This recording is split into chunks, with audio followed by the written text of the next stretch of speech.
Hello बच्चों, चलिए प्रश्न पढ़ते हैं। निम्नलिखित में से कौन सा 3 डिग्री एमीन है? हमें यहाँ पर प्रश्न के 4 विकल्प दिए हुए हैं। A 1 methyl cyclohexyl amine, B tri ethyl amine, C tert butyl amine और डी एन मेथिल एनिलीन। चलिए अब हम प्रश्न की मुख्य अवधारणा देख लेते हैं। तो यहाँ पर हमारे प्रश्न की मुख्य अवधारणा क्या होगी? जो 3 डिग्री एमीन होता है, 3 डिग्री जो एमीन होता है उसे तृतीयक एमीन भी कहते हैं। उसे हम तृतीयक एमीन भी कहते हैं। और यह 3 डिग्री एमीन ऐसा एमीन होता है, हमारा जो एमीन होता है वो NH2 होता है। NH2 समूह जो होता है हमारा एमीन होता है। तो 3 डिग्री एमीन में जो हमारी ये नाइट्रोजन की संयोजकता होती है, ये कार्बन से कार्बन से पूर्ण होती है। और यहाँ पर जो 2 हाइड्रोजन है वो हमारे एमीन के नाइट्रोजन परमाणु से जो जुड़े होते हैं, उस पे 2 हाइड्रोजन भी जो है कार्बन में दोनों हाइड्रोजन की जो नाइट्रोजन की संयोजकता जो हाइड्रोजन से जुड़ी है वो भी कार्बन से जुड़ जाती है। तो तृतीयक एमीन में या 3 डिग्री एमीन में जो नाइट्रोजन होता है उसकी जो तीनों संयोजकता होती है वो कार्बन से जुड़ी होती है और नाइट्रोजन पर एक लोन पेयर होता है। तो ये यही हमारा क्या होगा? 3 डिग्री एमीन होगा। यदि हमारा नाइट्रोजन 2 कार्बन से जुड़ता है तो वह 2 डिग्री एमीन होगा। और यदि हमारा एमीन का जो नाइट्रोजन एक ही कार्बन से जुड़ा होता है तो वह 1 डिग्री एमीन होगा। चलिए अब हमें जो विकल्प दिए हुए हम उनकी संरचना से समझ लेते हैं कि हमारा जो 3 डिग्री एमीन है वो कौन सा होगा। हमें पहला विकल्प दिया है, हमें यहाँ पर पहला विकल्प दिया है 1 methyl cyclohexyl amine. 1 methyl cyclohexyl amine का जो है संरचना क्या होती है?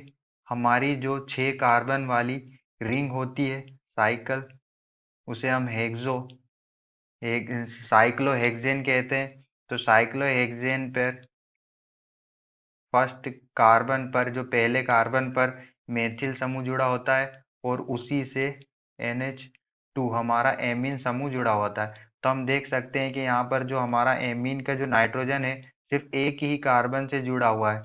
तो हमारा जो 1 मेथिल साइक्लोहेक्सिल एमीन है यह 1 डिग्री एमीन होगा। 1 डिग्री एमीन को प्राथमिक एमीन भी कहते हैं। चलिए अब हम दूसरे विकल्प की बात कर लेते। बी विकल्प में हमें दिया है ट्राई एथिल एमीन। तो ट्राई एथिल एमीन की संरचना क्या होती है? ट्राई एथिल एमीन की संरचना होती है जो हमारा नाइट्रोजन होता है एमीन का, उससे 3 जो है एथिल एथिल समूह जुड़े होते हैं। 3 जो नाइट्रोजन की 3 संयोजकता होती है उन तीनों संयोजकता से एथिल समूह जुड़े होते हैं और नाइट्रोजन का एक लोन पेयर होता है। तो हम यहाँ पर देख सकते हैं कि जो हमारा एमीन का नाइट्रोजन उनकी जो तीनों संयोजकता है वो वो कार्बन से पूर्ण होती है।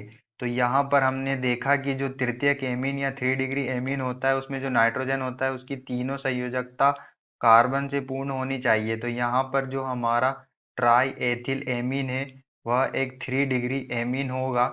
इसे तृतीयक एमीन भी कहते हैं। तो हमारा जो आंसर होगा वो क्या होगा? बी होगा। चलिए अब हम विकल्प सी की बात कर लेते हैं। विकल्प जो सी जो हमें तीसरा विकल्प दिया हुआ है वो है टर्ट ब्यूटिल एमीन। तो टर्ट ब्यूटिल एमीन का जो सूत्र हो जो फार्मूला होता है वो क्या होता है, जो संरचना होती है टर्ट ब्यूटिल एमीन की, इसमें जो हमारा कार्बन है एक कार्बन होता है उससे 3 CH3 समूह जुड़े होते हैं और यहाँ पर इस कार्बन से जो है एक एमीन जो हमारा NH2 समूह जुड़ा होता है। तो हम देख सकते हैं कि यहाँ पर जो हमारा एमीन का जो नाइट्रोजन है वो सिर्फ एक ही कार्बन से जुड़ा हुआ है। इसलिए यहाँ पर जो हमारा जो सी विकल्प है टर्ट ब्यूटिल एमीन, यहाँ पर 4 कार्बन है, 4 कार्बन के लिए ब्यूट, तो ये हमारा ब्यूटिल एमीन हो जाएगा। तो ये भी हमारा 1 डिग्री एमीन होगा, क्योंकि यहाँ पर जो नाइट्रोजन है वो सिर्फ एक ही कार्बन से सीधे जुड़ा हुआ है। अब हम विकल्प डी की बात कर लेते हैं। विकल्प डी हमें दिया हुआ है एन मेथिल एनिलीन। तो एन मेथिल एनिलीन की संरचना क्या होती है हम देख लेते हैं। एन मेथिल एनिलीन में बेंजीन